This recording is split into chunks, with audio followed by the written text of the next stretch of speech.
Hello friends, ओम श्री गणेशाय नमः। जय माँ लक्ष्मी। आप सभी का स्वागत है आपकी अपनी यूट्यूब चैनल पर। आप सभी को रूप चौदस और दीपावली की हार्दिक शुभकामनाएं। फ्रेंड्स, आज हम आपको इस वीडियो में बताने जा रहे हैं साल 2021 की नरक चतुर्दशी, जिसे रूप चौदस, काली चौदस के नाम से भी जाना जाता है, का शुभ मुहूर्त, पूजा विधि, महत्व, कथा और नियमों के बारे में। फ्रेंड्स, वीडियो शुरू करने से पहले आपसे रिक्वेस्ट है, अगर आप हमारे चैनल पर नए हैं और आपने अभी तक चैनल को सब्सक्राइब नहीं किया है तो प्लीज़ सब्सक्राइब कीजिएगा चैनल को, साथ ही प्रेस कीजिएगा बेल आइकन को, जिससे नए वीडियोस से रिलेटेड नोटिफिकेशन आपको तुरंत प्राप्त हो सके।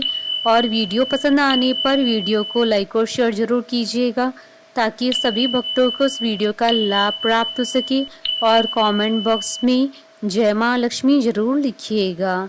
नरक चतुर्दशी का पर्व दिवाली के एक दिन पूर्व मनाया जाता है। चतुर्दशी, जिसे काली चौदस, रूप चौदस, नरक निवारण चतुर्दशी के नाम से भी जाना जाता है, का पर्व कार्तिक माह के कृष्ण पक्ष की चतुर्दशी तिथि के दिन आता है। इस दिन भगवान श्री कृष्ण जी ने नरकासुर नामक राक्षस का वध किया था।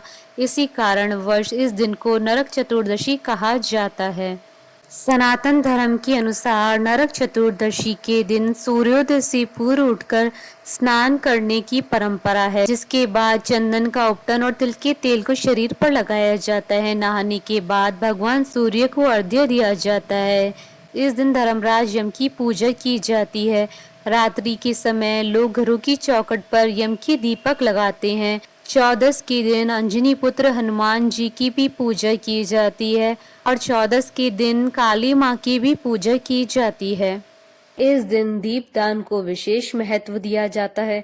ऐसा करने से यमराज के भय से मुक्ति मिलती है। नरक चतुर्दशी के दिन दीपदान और अभंग स्नान को विशेष महत्व दिया जाता है। माना जाता है कि ऐसा करने से अकाल मृत्यु का भय समाप्त हो जाता है और शरीर भी स्वस्थ रहता है। जिस घर में नरक चतुर्दशी के दिन मुख्य द्वार पर तेल का दीपक जलाया जाता है, उस घर में यमराज प्रवेश नहीं करते हैं और न ही उस घर के लोगों को किसी प्रकार का भय सताता है। शास्त्रों के अनुसार नरक चतुर्दशी पर अभंग स्नान करने वाले व्यक्ति को नरक के दोषों से मुक्ति मिलती है और उसके जीवन के सभी पाप समाप्त होते हैं। इस दिन तिल के तेल की मालिश करना भी शुभ माना जाता है। ऐसा करने से शरीर स्वस्थ रहता है।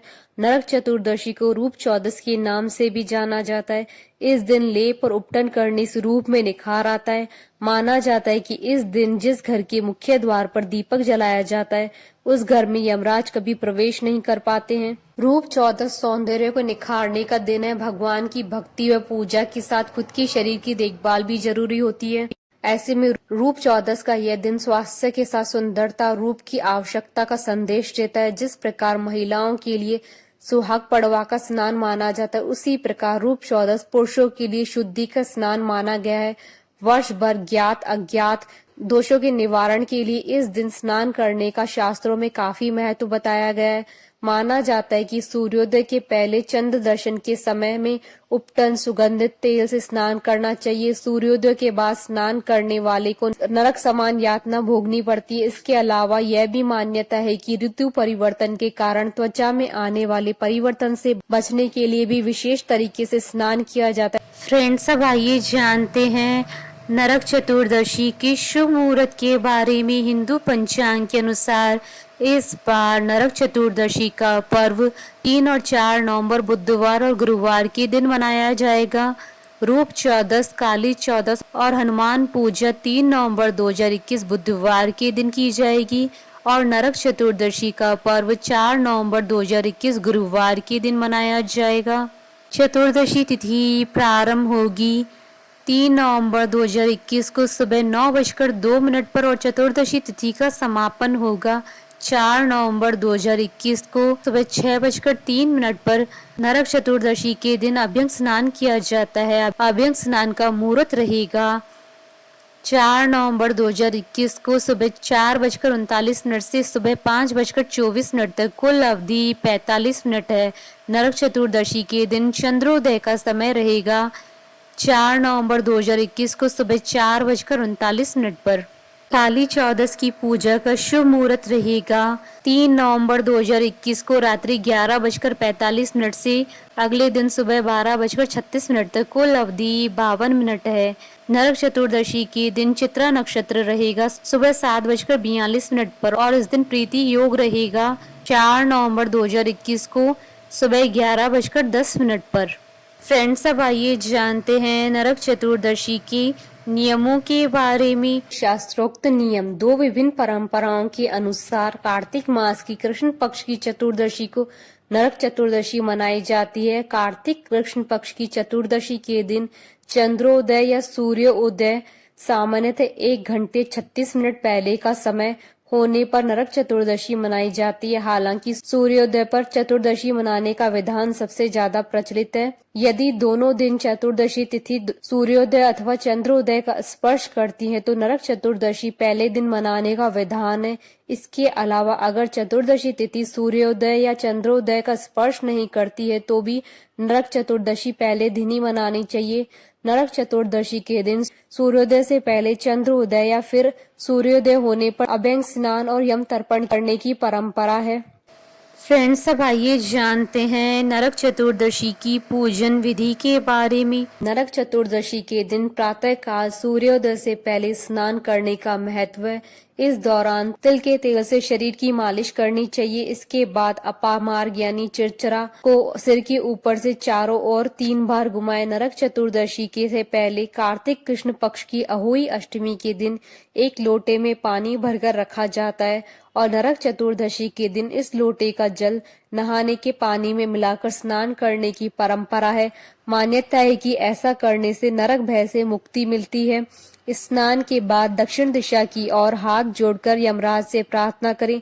ऐसा करने से मनुष्य द्वारा वर्ष भर किए हुए पापों का नाश हो जाता है। इस दिन यमराज के निमित्त तेल का दिया घर के मुख्य द्वार के बाहर की ओर लगाए। नरक चतुर्दशी के दिन शाम के समय सभी देवताओं की पूजन के बाद तेल के दीपक जलाकर घर की चौखट के दोनों ओर, घर के बाहर व कार्यस्थल के प्रवेश द्वार पर रखे। मान्यता है कि ऐसा करने से लक्ष्मी जी सदैव घर पे निवास करती है। नरक चतुर्दशी को रूप चतुर्दशी या रूप चौदस भी कहते हैं, इसलिए रूप चतुर्दशी के दिन भगवान श्री कृष्ण की पूजा करनी चाहिए। ऐसा करने से सौंदर्य की प्राप्ति होती है। इस दिन निशीत काल अर्धरात्रि के समय घर से बेकार सामान को फेंक देना चाहिए। इस परंपरा को दारिद्र्य निसारण कहा जाता है। मान्यता है कि नरक चतुर्दशी के अगले दिन दीपावली पर लक्ष्मी जी घर में प्रवेश करती है, इसलिए दारिद्र्य यानी गंदगी को घर से निकाल देना चाहिए। फ्रेंड्स, अब आइए प्रारंभ करें नरक चतुर्दशी की पौराणिक कथाएं। राक्षस नरकासुर का वध की कथा। पुरातन काल में नरकासुर नामक एक राक्षस ने अपनी शक्तियों से देवता और साधु संतों को परेशान कर दिया था। नरकासुर का अत्याचार इतना बढ़ने लगा कि उसने देवता और संतों की 16,000 स्त्रियों को बंधक बना लिया था। नरकासुर के अत्याचारों से परेशान होकर समस्त देवता और साधु संत भगवान श्री कृष्ण की शरण में गए। उसके बाद भगवान श्री कृष्ण ने सभी को नरकासुर के आतंक से मुक्ति दिलाने का आश्वासन दिया। नरकासुर को स्त्री के हाथों से मरने का श्राप था, इसलिए भगवान श्री कृष्ण ने अपनी पत्नी सत्यभामा की मदद से कार्तिक मास के कृष्ण पक्षी चतुर्दशी को नरकासुर का वध किया और उसकी कैद से 16,000 स्त्रियों को आजाद कराया। बाद में ये सभी स्त्रियां भगवान श्री कृष्ण की 16,000 पट रानियों के नाम से जानी जाने लगी। नरकासुर के वध के बाद लोगों ने कार्तिक मास की अमावस्या को अपने घरों में दिए जलाया और तभी से नरक चतुर्दशी और दीपावली का त्योहार मनाया जाने लगा। दैत्यराज बलि की कथा। एक अन्य पौराणिक कथा में दैत्यराज बलि को भगवान श्री कृष्ण द्वारा मिले वरदान का उल्लेख मिलता है। मान्यता है कि भगवान विष्णु ने वामन अवतार के समय त्रयोदशी से अमावस्या की अवधि के बीच दैत्यराज बलि के राज्य को 3 कदमों में नाप लिया था। राजा बलि, जो कि परम दानी थे, उन्होंने यह देखकर अपना समस्त राज्य भगवान वामन को दान कर दिया। इसके बाद भगवान वामन ने बलि से वरदान मांगने को कहा। दैत्यराज बलि ने कहा कि हे प्रभु, त्रयोदशी से अमावस्या की अवधि में इन 3 दिनों में हर वर्ष मेरा राज्य रहना चाहिए। इस दौरान जो मनुष्य मेरे राज्य में दीपावली मनाए उनके घर में लक्ष्मी जी का वास और चतुर्दशी के दिन नरक के लिए दीपों का दान करे, उसके सभी पितृ नरक में ना रहे और यमराज उन्हें यातना न दे। राजा बलि की बात सुनकर भगवान वामन प्रसन्न हुए और उन्हें वरदान दिए। इस वरदान के बाद से नरक चतुर्दशी व्रत और पूजन और दीपदान का प्रचलन शुरू हुआ।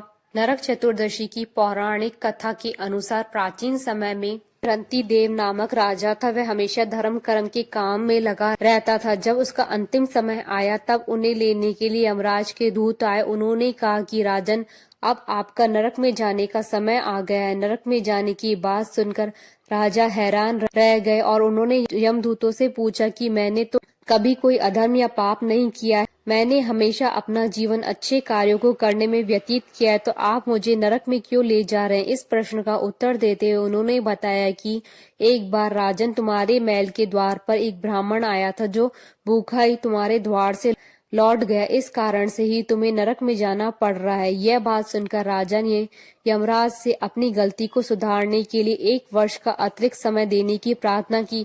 यमराज ने राजा द्वारा किए गए नम्र निवेदन को स्वीकार कर लिया और उन्हें 1 वर्ष का समय दे दिया। यमदूतों से मुक्ति पाने के बाद राजा ऋषियों के पास गए, उन्हें पूर्ण वृतांत विस्तार से सुनाया। यह सब सुनकर ऋषियों ने राजा को एक उपाय बताया, जिसके अनुसार ही उसने कार्तिक माह के कृष्ण पक्ष की चतुर्दशी के दिन व्रत रखा और ब्राह्मणों को भोजन कराया, जिसके बाद उसे नरक जाने से मुक्ति मिल गई।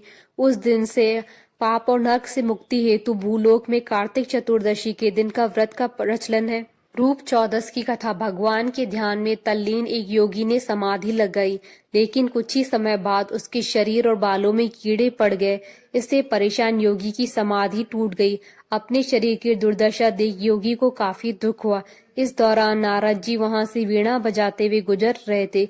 योगी ने नारद जी को रोककर पूछा कि प्रभु चिंतन में लीन होने की चाह होने पर भी उसकी यह दुर्दशा क्यों हुई? इस पर नारद जी बोले कि आपने प्रभु चिंतन तो किया, लेकिन देह आचार नहीं किया। समाधि में लीन होने से पहले देह आचार कर लेने से परेशानी नहीं होती। इस पर योगी राज ने परेशानी दूर करने के बारे में पूछा तो नारद जी ने कहा कि रूप चतुर्दशी के दिन सूर्योदय से पहले उठकर शरीर पर तेल की मालिश कर, पानी में अपामार्ग चिचड़ी का पौधा डालकर उससे स्नान करने के बाद व्रत रखते हुए विधि विधान से भगवान श्री कृष्ण का पूजन करने पर शरीर स्वस्थ और रूपवान हो जाएगा। नारद जी की बात को मान योगीराज ने वही सब किया, जिससे वह स्वस्थ और रूपवान हो गया। माना जाता है कि उसी वक्त से रूप चौदस या नरक चतुर्दशी मनाने की परंपरा शुरू हुई। बोलिए भगवान श्री गणेश जी की जय, माता लक्ष्मी जी की जय, भगवान श्री कृष्ण की जय। हमारे साथ इस वीडियो में अंत तक बने रहने के लिए आपका धन्यवाद। ओम श्री गणेशाय नमः। जय माँ लक्ष्मी।